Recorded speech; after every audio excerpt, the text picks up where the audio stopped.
Hi, I'm Tom Stephenson and welcome to Construction Project Management Principles with MS Project.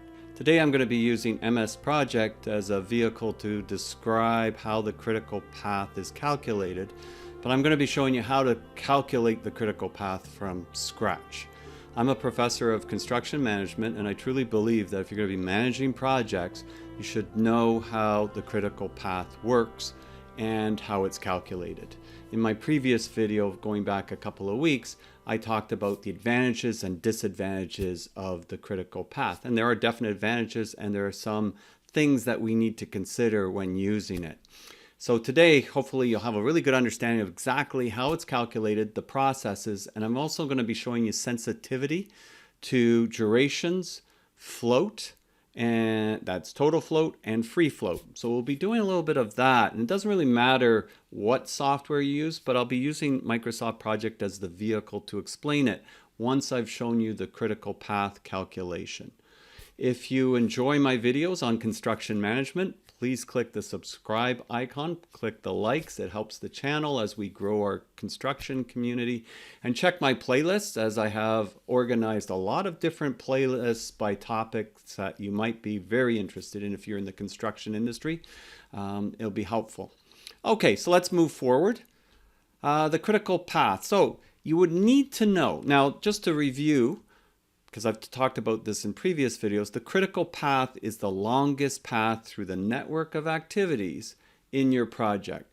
If an activity is on the critical path and it takes longer, as you'll see when we experiment, if it takes longer, your project will take longer. If it's not on the critical path, it means it has float. If it has float, that means it has flexibility. But how do we know what's on the critical path and what's not? Especially as your projects become very complex, it's not that easy to see. But a good scheduling program will be able to identify it for you. It'll be able to calculate it. It'll be able to show you how much float flexibility you have on various activities. And it'll show you when something changes, how much it impacts your overall project, which is really what you're concerned about, is developing a good schedule and then iterating it. It's going to change. It's going, repeat after me, it's going to change when you actually start the project. Things always change. That's okay. That's one of the reasons we want to document this and have a baseline. But how does it calculate? All right. So we have to have had some activities. So I've just put down some very simple activities, and I put down some durations and predecessors. And this was a sort of a exercise I used to do with EllisDon, and they helped out a lot with this. But basically, understanding the critical path and how it's calculated is fundamentally important. So the durations you have to know, the activities you have to know, and then these are the predecessors. And so M&E rough in sealing is number one. So it's all referencing. It's a database program essentially, and it's referencing numbers. So this is basically the first line or listing of activities. And so in this field of information, we have M&E rough-in of sealing. It's forming like a record. This whole line here and this whole thing is a table. And if you know about databases, how they communicate with each other. So the numbers are important, like here, 4, 7, 8. So that means that in order to paint, we have to have, well, it makes sense. You got to have the drywall on. You have to have it taped and sanded. And we're saying that we have to have the ceiling boarded as well. And we're saying that the flooring has to be done as well. So basically that's what we're saying with this. Doesn't necessarily mean it's true in whatever your project is. So don't worry about that. Just look at how we've written this down. We're here and we're basically creating our activity network. And you'll notice in scheduling software, there is a screen that shows you the network of activities. This is the basis for how the critical path is calculated. Each one of these boxes is represented by one of these rows here. And so M&E rough-in of sealing, 10 days. So we've got a 10-day duration. It's got ID number 1 here. It's got predecessors. Well, this is the first activity, so guess what? The first activity doesn't have a predecessor, just like the last activity doesn't have a successor. We have the next activity, which is ID number 2. So there's ID number 2, and it has as a predecessor ID number 1. So that's why there's an arrow that's connecting ID 1 and ID 2. So that's the relationship that's going on. So we continue this on for each one of these. And so each one has the ID represented, the name, and its duration. And so we have to complete this full network here of activities. Now, in previous discussions, the whole basis of the critical path is it needs to be a complete network. So everything needs to be connected. So right here, this is not connected. We call this an open end when you do not have a connection there.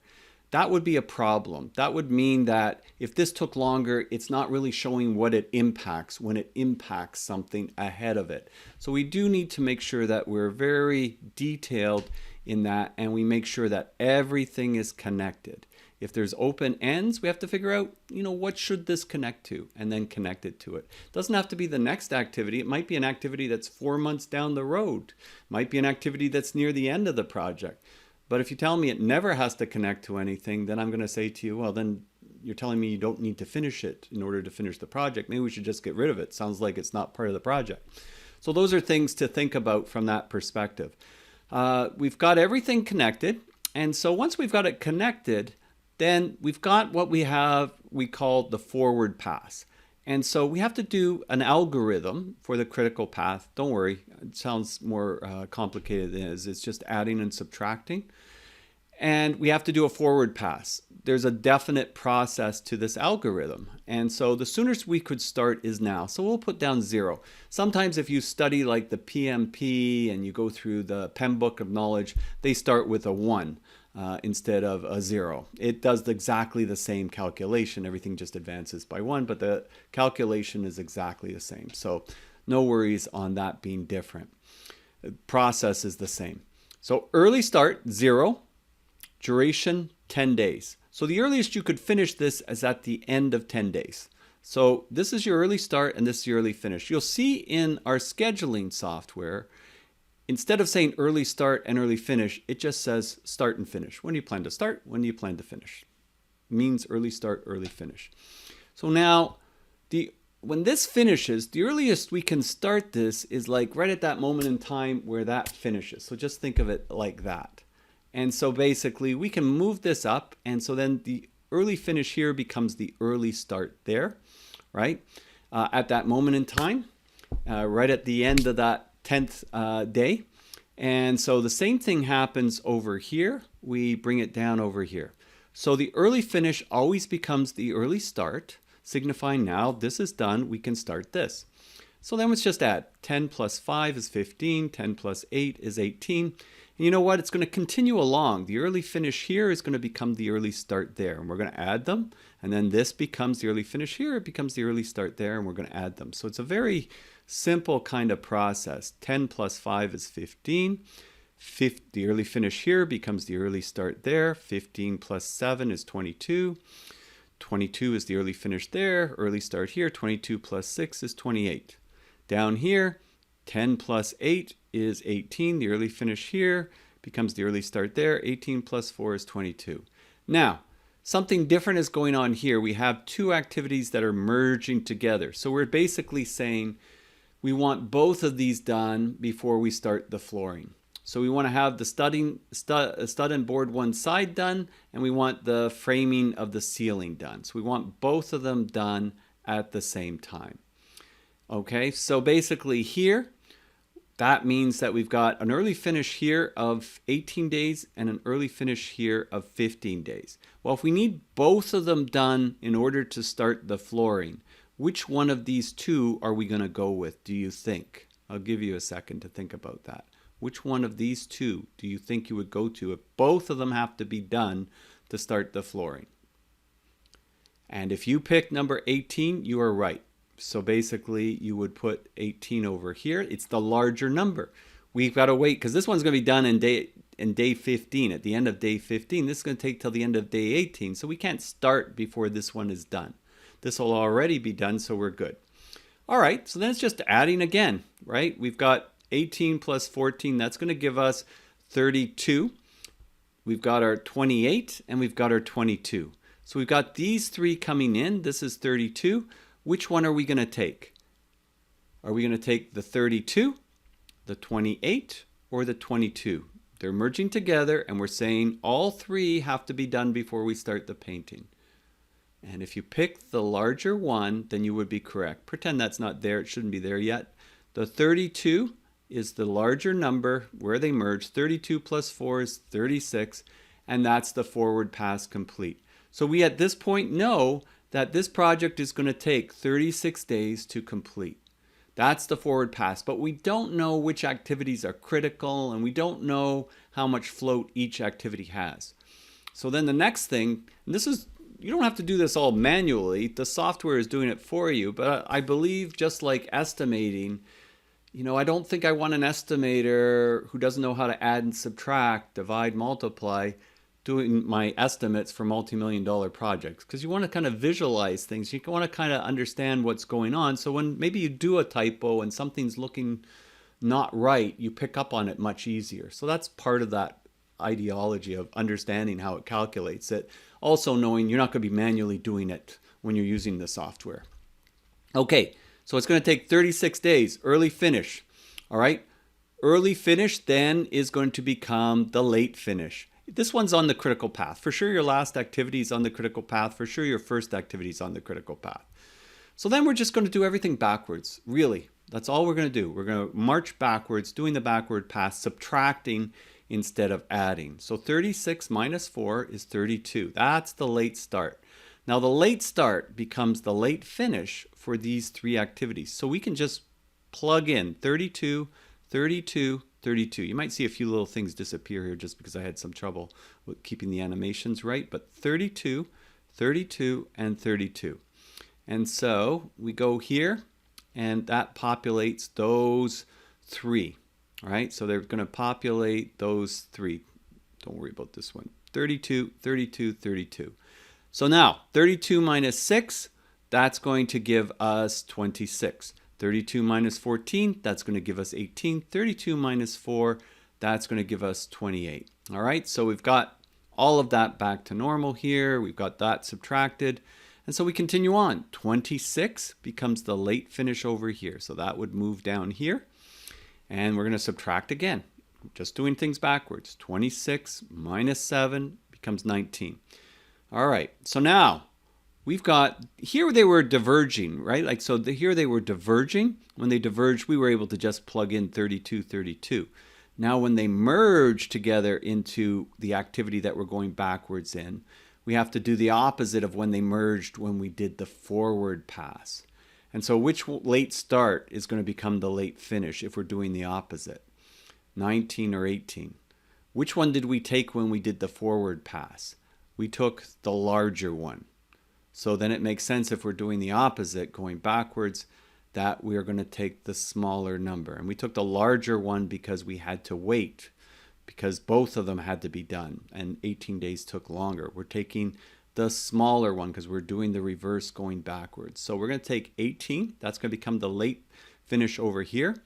We've got these two that are merging to here. So we've got 18 and 28. Again, the smaller one going backwards here is 18. So 18 is going to plug into here, and coincidentally, because you just look at these two, whatever's the smaller one, 18 is going here. So we plug that in there, and we get this one up here going there. All right, and then again, subtract. 18 minus 5 is 13. 18 minus 8 is 10. We're going to take, again, the smaller one here, and you're seeing the smaller one between the 10 and the 13 is the 10, so that plugs into here. Now, you know you're doing it right when at the end you go 10 minus 10, it equals 0. If it doesn't equal 0, you messed up a number. So you know it's right if it ends up at 0 at the very end. And you're wondering, well, yeah, okay, I get it, but why are you doing that? So I can tell which activities are critical and which activities have float. So what it comes down to now with the algorithm is the difference between the finishes and the difference between the starts should be the same. So 10 minus 10, 0. 0 minus 0, 0. 18 minus 15, 3. 13 minus 10, 3. See, they're the same. If they're different, you mess something up. 3. So that this one here has 3 days of float. This one here has 4 days of float. This one here has 4 days of float. This has 0 float. This has 0 float. This has 10 days of float. Okay? And then this has 0 float. So I'm getting the idea that my critical path is going to flow through here. So I just advance that a little bit and you can see where the critical path is. Wherever the 0 is. That's how you know how much float you have. That's how you know how much flexibility you have. So this is saying this activity, it could take up to 11 days and it wouldn't delay the project. Or this activity could take up to 10 days and it wouldn't delay the project. It would become critical. This would stay critical because you can have more than one critical path, as I'll show you in the software in a few minutes. But it tells you how much flexibility you have. Now they both don't have 4 days float. Like if this consumes the float, that won't have any float left. So it really is like in this stream here, this has 4 days, or this has 4 days, or this has 1 day, and this has 3 days, right? Any combination that adds up to 4 days. Over here, we've only got one activity here, so that would be 3 days of float. Here, you got a lot of float. You got 10 days of float on this particular activity.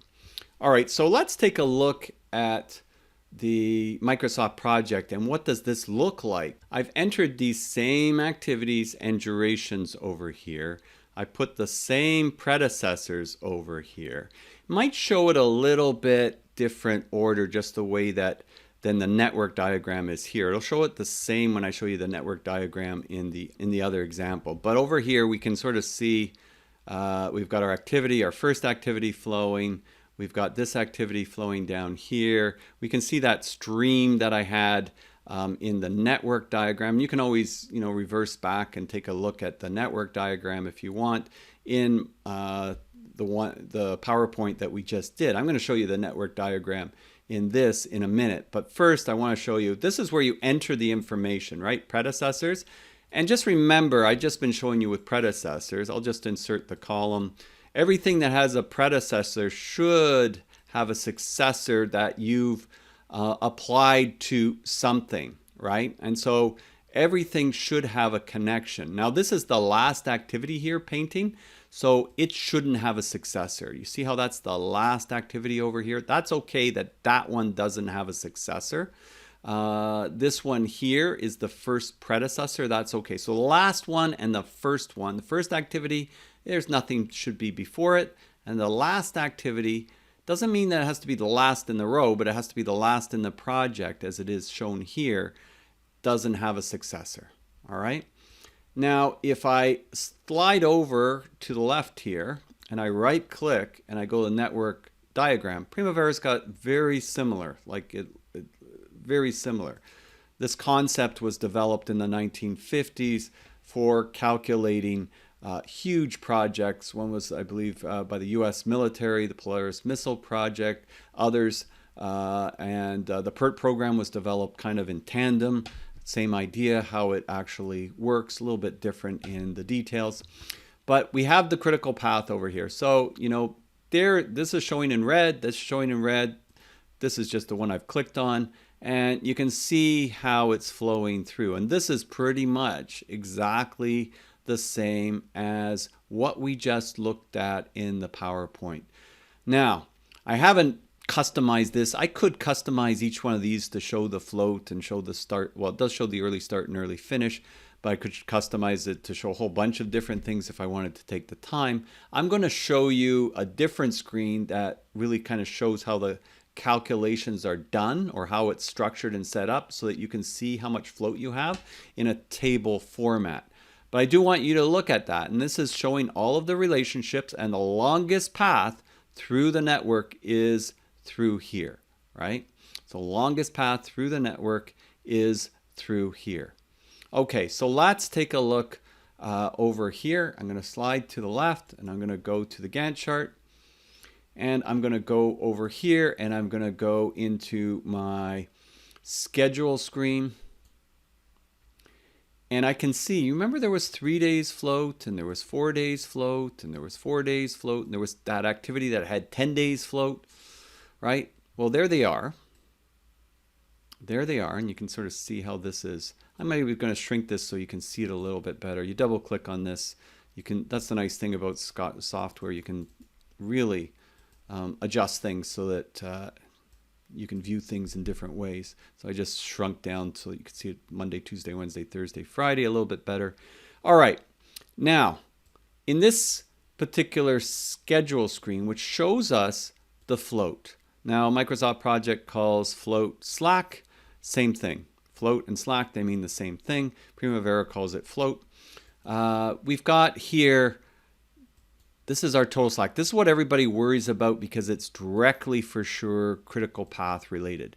Free float can be a little bit different because you notice here, this one's got 3 days and then it's got 0 days here. And this one's got 4 days and it's got 0 days here. But then this one's the same. The rest of them are the same. They can be the same or they can be different.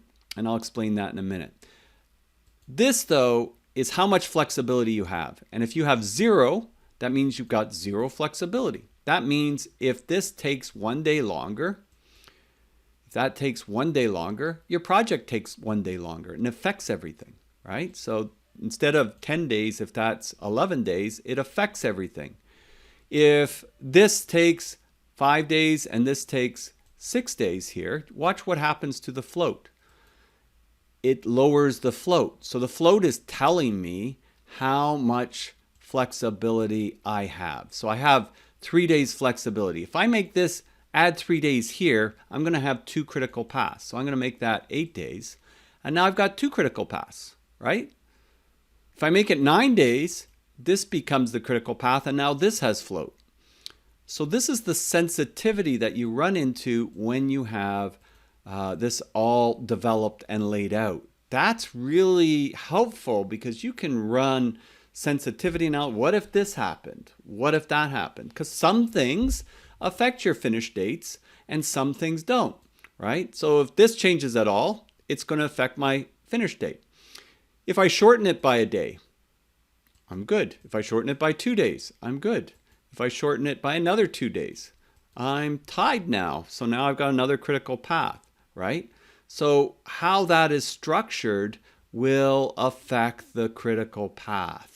And at some point then, if that's critical, shortening this more won't help me. Shortening that won't help me because this is holding it. This critical path is now holding it solid. So how much can you save by shortening it? That becomes helpful to know what that is. And very easy to do, as you can see. That's why it's important that everything's connected, because if something's not connected, you won't see it when it moves, when it pushes something. It's just kind of pushing out and not affecting anything. But in real life, it would be affecting things. So when you get good at this, when things are happening on your project, you're kind of visualizing what's happening here and how the critical path impacts it and how that can impact your finish date. The biggest problem, and I've mentioned this before, is on a big project, it's kind of hard to map this out pretty accurately. And as you get closer to the work, you need to make adjustments. And that's where other practices with short-term schedules and look-ahead schedules, and if you're into lean construction methodologies, that's where the last planner system can take you from the critical path level of the master schedule to a phase plan, a milestone schedule, to a make-ready schedule, to a weekly schedule, and the daily huddles. So there's a lot of stuff that goes on in between, but fundamentally, you should know and understand how this works. So in your mind, you've got an idea. Some things, they're going to affect my finish date. Other things, I've got some flexibility. Knowing how much and when things occur, that can actually lower your stress level. It can help you also prioritize your focus on activities so that you don't fall behind. So hopefully this has been helpful. If you've enjoyed this video, please click the like, please leave a comment, and subscribe. And there's plenty other videos on my playlist if you check them out. I'm Tom Stephenson, wishing you a wonderful day, and we'll see you next time. Bye for now.